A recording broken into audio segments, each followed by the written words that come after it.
Study IQ IAS, अब तैयारी हुई अफोर्डेबल।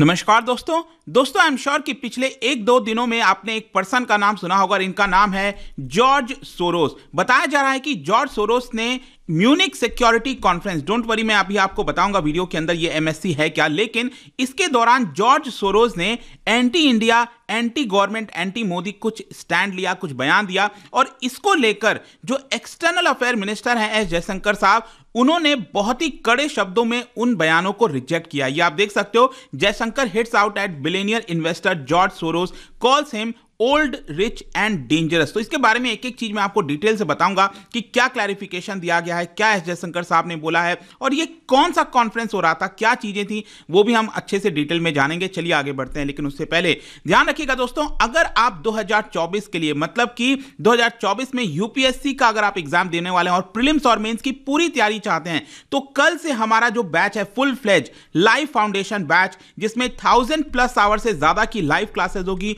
उसको ज्वाइन करना चाहते हैं तो हमारे वेबसाइट ऐप पर जाइए या फिर कमेंट सेक्शन में इसका लिंक है, वहां पर जाकर यूज करिएगा कोड अंकित लाइव, ताकि आप इस पूरे कोर्स को सबसे कम दाम पर ले सकें। अगर आप इस साल प्रीलिम्स की तैयारी कर रहे हो, प्रीलिम्स का एग्जाम देने वाले हो 28 मई को, तो ये वाला जो बैच है SIP+ उसको ज्वाइन कर लेना, क्योंकि इसमें प्रीलिम्स क्रैक कराने के लिए आपको जो बैच है उसके अंदर एनरोलमेंट कराया जाएगा। और इसके अंदर मैं आपको बता दूं, 200 से भी ज्यादा घंटे के लाइव क्लासेस होंगे, बुक्स आपके घरों तक भेजे जाएंगे, ऑल इंडिया ओपन टेस्ट दे सकते हैं। मतलब आपको हमारे स्टडी IQ पर जो भी कोर्स लेना हो, चाहे प्योर हिंदी बैच हो, चाहे ये वाला फुल फ्लेज बैच हो, NCERT का कोर्स है, यूज करिए code Ankit live to get maximum discount. और इसके अलावा और अगर आप MCQs अटेम्प्ट करना चाहते हैं तो मेरे इंस्टा पेज पर जा सकते हैं, वहां पर स्टोरीज में जितने भी MCQs हैं उसको आप अटेम्प्ट कर पाएंगे। चलिए शुरुआत करते हैं, और सबसे पहले तो आपको थोड़ा सा बैकग्राउंड पता होना चाहिए और यहां पर आपको जानना चाहिए कि MSC क्या होता है, म्यूनिक सिक्योरिटी कॉन्फ्रेंस। देखो म्यूनिक का क्या मतलब है, म्यूनिक एक जगह है जर्मनी के अंदर। अगर आप यूरोप का मैप देखोगे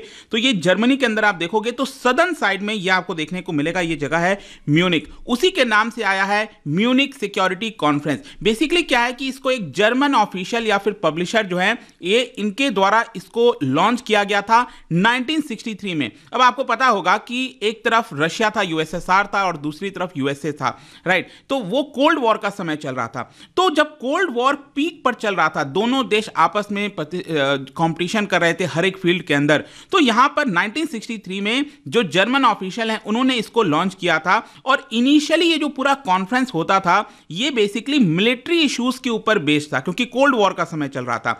और इस कॉन्फ्रेंस में उस समय ज्यादातर जो वेस्टर्न कंट्रीज हैं उन्हीं के जो बड़े ऑफिशियल्स हैं वो पार्टिसिपेट किया करते थे। लेकिन 1991 के बाद जब USSR का डिसइंटीग्रेशन हो गया, खत्म हो गया कोल्ड वॉर, तो वहां से अगर आप देखोगे जो कॉन्फ्रेंस का एजेंडा है वो और आगे चला गया। मतलब डिफेंस और सिक्योरिटी मैटर्स के अलावा जो विश्व की बाकी चिंताएं हैं, जैसे क्लाइमेट चेंज, माइग्रेशन, उन सब के ऊपर बात होने लगी। और फिर इसके साथ साथ बाकी वर्ल्ड के लीडर्स को भी बुलाया जाने लगा, जैसे कि इंडिया, चाइना और साथ ही साथ रशिया, राइट। तो आपको समझ में आ रहा है कि ये जो कॉन्फ्रेंस है वो अपना जो एरिया है उसको एक्सपैंड कर लिया। और आज के डेट में क्या होता है कि हर साल फरवरी के महीने में ये जो कॉन्फ्रेंस है वो किया जाता है, और इसके अंदर बेसिकली जो विश्व के अंदर जो कॉन्फ्लिक्ट है, अलग अलग इश्यूज हैं, उसके बारे में बात किए जाते हैं। लेकिन इस बार का जो कॉन्फ्रेंस हुआ है म्यूनिक सिक्योरिटी कॉन्फ्रेंस, पहली बार पिछले 20 साल में पहली बार ऐसा हुआ है कि रशिया को इनवाइट नहीं किया गया। क्यों? क्योंकि इन्वेजन हुआ था यूक्रेन के अंदर और इसी की वजह से रशिया को इनवाइट नहीं किया गया। और दूसरा, ईरान को इनवाइट किया गया था पहले, लेकिन वापस से उसको डिसइनवाइट कर दिया गया। मतलब कहा गया कि नहीं आप मत आइए। क्यों? क्योंकि ईरान में वुमेन के द्वारा जो प्रोटेस्ट चल रहा है हिजाब और बाकी चीजों को लेकर, और जिस तरह से सप्रेस किया गया है प्रोटेस्ट को, उसके लिए रशिया और ईरान दोनों को इन्वाइट नहीं किया गया।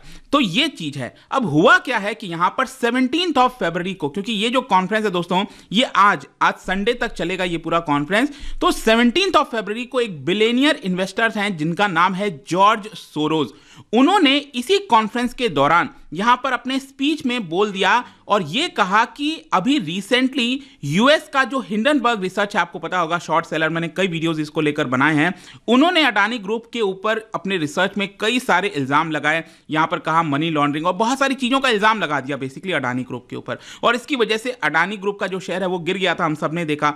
तो बेसिकली उन्होंने ये कहा कि अडानी ग्रुप के ऊपर जो यहां पर इल्जाम लगाया गया है, इसकी वजह से भारत भारत में जो इन्वेस्टर्स का कॉन्फिडेंस है वो बहुत ज्यादा चोटिल हुआ है। और ऑब्वियस सी बात, अगर ये बयान आता है मतलब कि भारत में इसकी वजह से इन्वेस्टमेंट कम आएगा। और इसके साथ साथ उन्होंने एक और जो चीज ऐड कर दी इसके अंदर, वो ये था कि इस पर्टिकुलर इंसिडेंट की वजह से जो प्राइम मिनिस्टर नरेंद्र मोदी हैं, भारत के प्राइम मिनिस्टर हैं, उनका जो स्थान है वो और ज्यादा वीक हो जाएगा। बेसिकली वो यहां पर डायरेक्टली रिलेट कर रहे थे प्राइम मिनिस्टर मोदी और जो बिजनेस टाइकून है भारत के अंदर, अडानी। बेसिकली उनका यह कहना था कि दोनों आपस में बहुत ज्यादा क्लोज हैं और दोनों का जो आगे का भविष्य है वो एक दूसरे के ऊपर डिपेंड करता है। मतलब कि अगर अडानी सक्सेसफुल हुए तो ही मोदी सक्सेसफुल होंगे, अगर मोदी का डाउनफॉल हुआ तो अडानी का भी डाउनफॉल हो जाएगा। तो वो जो जिस तरह से उन्होंने इस चीज को रिलेट कर दिया और साथ ही साथ ये कहा कि प्राइम मिनिस्टर मोदी इस पूरे सब्जेक्ट को लेकर साइलेंट हैं, लेकिन कहीं ना कहीं उनको फॉरेन इन्वेस्टर्स हो गए, पार्लियामेंट हो गए, वो सारी चीजें उनको आंसर करनी पड़ेगी। तो ये बेसिकली पूरा मामला है कि उन्होंने डायरेक्टली अडानी और प्राइम मिनिस्टर मोदी के ऊपर अटैक किया। इसकी वजह से अगर आप देखोगे तो भारत सरकार की तरफ से यहां पर जो बयान है जॉर्ज सोरोस का, वो रिजेक्ट किया गया। लेकिन इसके साथ साथ मैं आपको यह बता दूं, आपने सुना होगा एक रायसीना डायलॉग होता है। तो अभी क्या है ना कि ऑस्ट्रेलिया के अंदर सिडनी में, जो सिडनी शहर है, वहां पर इसका डायलॉग ऑर्गेनाइज कराया जा रहा है और इसको बोला जा रहा है Raisina at Sydney dialogue. And this is being organised by Australian strategic policy institute और भारत में जो ऑब्जर्वर रिसर्च फाउंडेशन है ORF, इन दोनों के द्वारा मिलकर ये रायसीना डायलॉग जो है वो आपका ऑर्गेनाइज किया गया। और उसके अंदर एस जयशंकर साहब ने पार्टिसिपेट किया और उस अपने स्पीच में, मतलब एस जयशंकर साहब जब बोल रहे थे तो उन्होंने जॉर्ज सोरोस का जो बयान है उसको रिजेक्ट कर दिया और यह कहा कि he is old, rich and opinionated and dangerous. तो मैं आपको इसको बताऊंगा कि एग्जैक्टली यहां पर क्या कह रहे थे। लेकिन इसके साथ साथ आप देखोगे भारत सरकार के जो बाकी के भी मिनिस्टर्स हैं, जैसे स्मृति ईरानी जी, उन्होंने भी यहां पर जॉर्ज सोरोस का जो बयान है उसको इल इंटेंशन बताया और यह कहा कि जॉर्ज सोरोस चाहते हैं कि जो वो चाहें वैसा गवर्नमेंट करे, ऐसा नहीं हो सकता। खैर जो भी है, यहां पर सबसे पहला क्वेश्चन ये है कि एस जयशंकर साहब ने जॉर्ज सोरोस को डेंजरस क्यों बताया। देखो यहां पर एस जयशंकर साहब का क्लेम है कि ही इज डेंजरस बिकॉज जो ये बिलियनियर्स होते हैं ना, जॉर्ज सोरोस जैसे बिलियनियर्स होते हैं, वो अपना इन्वेस्टमेंट ऐसे चीजों में लगाते हैं और जानबूझकर उसको उसमें फायदा लेने के लिए उसके नैरेटिव को चेंज करते हैं under the pretence of advocacy of open society. मतलब कि एस जयशंकर साहब कह रहे हैं कि जॉर्ज सोरोस जो है वो एक तरफ बाहर से दिखावा करते हैं कि वो ओपन सोसाइटी पर बिलीव करते हैं, फ्रीडम ऑफ स्पीच पर बिलीव करते हैं, लेकिन वो जानबूझकर जो नैरेटिव है उसको बदलने की कोशिश करते हैं ताकि उनका जहां जहां पर इन्वेस्टमेंट है उससे उनको फायदा हो सके। यहां पर साथ ही साथ उनका यह भी कहना था कि George Soros is old, rich, opinionated person. मतलब कि एक तो वो बूढ़े होते जा रहे हैं और दूसरे वो काफी ज्यादा रिच हैं और अपना ओपिनियन रखते हैं। तो अगर ऐसा होता तब तो कोई दिक्कत नहीं है, लेकिन एस जयशंकर जी ये कह रहे हैं कि उसके साथ साथ ही इज ऑल्सो डेंजरस। अब डेंजरस का मतलब यह है कि उनका जो बयान है उसकी वजह से बहुत सारी प्रॉब्लम्स क्रिएट हो सकती है सोसाइटी में,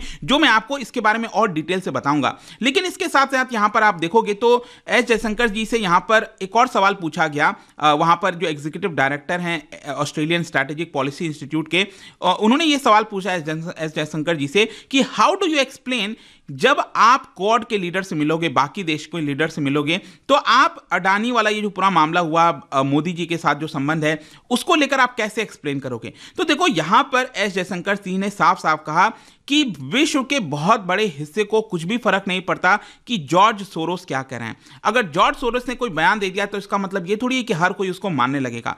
दुनिया में बहुत कम ऐसी आबादी है जो जॉर्ज सोरोस को सपोर्ट करती है। There are still people in the world who believe that their definition, their preferences, मतलब कि एक तरह से आप यूं समझिए कि आपने देखा होगा कि जब भी वेस्टर्न कंट्रीज की बात आती है तो पिछले कुछ समय में एस जयशंकर जी ने वेस्टर्न कंट्रीज का जो ओपिनियन है उसको क्लियर तौर पर रिजेक्ट कर दिया है कि आप जानबूझकर भारत के ऊपर चीजों को थोपने की कोशिश करते हो। जैसे कि अभी रशिया यूक्रेन का वॉर हुआ तो यहां पर किस तरीके से रशिया के ऊपर बैन क्यों नहीं लगाता भारत, रशिया से बात क्यों कर रहा है, ऑयल क्यों खरीद रहा है, तो वो सारी चीजें जैसे हमने रिजेक्ट की थी, कुछ उसी प्रकार से आप कह सकते हो कि यहां पर वेस्टर्न ओपिनियन को एस जयशंकर जी रिजेक्ट कर रहे हैं। और साथ ही साथ उन्होंने यहां पर एग्जांपल दिया कि कैसे जॉर्ज सोरोस एक तरफ तो कहते हैं कि भारत एक डेमोक्रेटिक कंट्री है, लेकिन उसी डेमोक्रेटिक कंट्री में अगर कोई प्राइम मिनिस्टर चुनकर आ रहा है जैसे नरेंद्र मोदी जी, तो उनको वो डेमोक्रेट नहीं मानते। ऐसा कैसे हो सकता है? तो ये जो डबल स्टैंडर्ड है ऐसा नहीं चलेगा। एंड बाय द वे उन्होंने एक और एग्जांपल बताया कि कुछ साल पहले, अब ये ध्यान से समझिएगा, यहां पर एस जयशंकर साहब कह रहे हैं कि कुछ साल पहले मैंने भी इस कॉन्फ्रेंस को अटेंड किया था और उस समय भी ये जो जॉर्ज सोरोस है उन्होंने एक बयान दिया था भारत को लेकर कि भारत में मिलियंस ऑफ मुस्लिम्स की जो सिटीजनशिप है वो खत्म करने की कोशिश की जा रही है। लेकिन एस जयशंकर साहब ने क्या कहा कि देखिए क्या ऐसा हुआ, नहीं हुआ, बिल्कुल नहीं हुआ।